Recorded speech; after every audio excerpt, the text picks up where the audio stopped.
दोस्तों आज हम सुनेंगे एक गरीब किसान की कहानी। गांव के किनारे एक गरीब किसान रामलाल अपनी पत्नी और दो बच्चों के साथ रहता था। उसके पास बस एक छोटा सा खेत था जो उसके परिवार के गुजारे के लिए पर्याप्त नहीं था।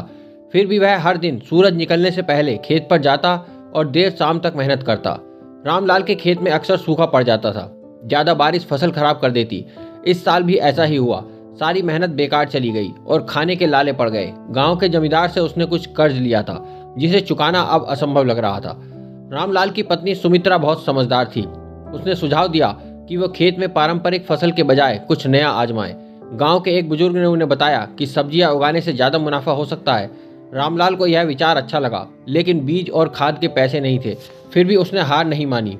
उसने अपने पुराने बैलों को बेचकर कुछ पैसे जुटाए और सब्जियों की खेती शुरू की। दिन रात मेहनत करने के बाद उसकी फसल अच्छी हुई। उसने गांव के बाजार में अपनी सब्जियां बेचीं और अच्छा मुनाफा कमाया। धीरे धीरे उसकी आर्थिक हालत सुधरने लगी। कुछ ही वर्षों में रामलाल का छोटा खेत एक उपजाऊ बागान में बदल गया। उसने न केवल अपना कर्ज चुका दिया, बल्कि दूसरे किसानों को भी नई फसलें उगाने के लिए प्रेरित किया। उसकी मेहनत और लगन ने उसे गरीबी से बाहर निकाल दिया। दोस्तों, इस कहानी से हमें शिक्षा मिलती है कि कठिनाइयों से घबराने की बजाय हमें नए रास्ते तलाशने चाहिए। मेहनत, लगन और सही सोच से कोई भी अपनी किस्मत बदल सकता है।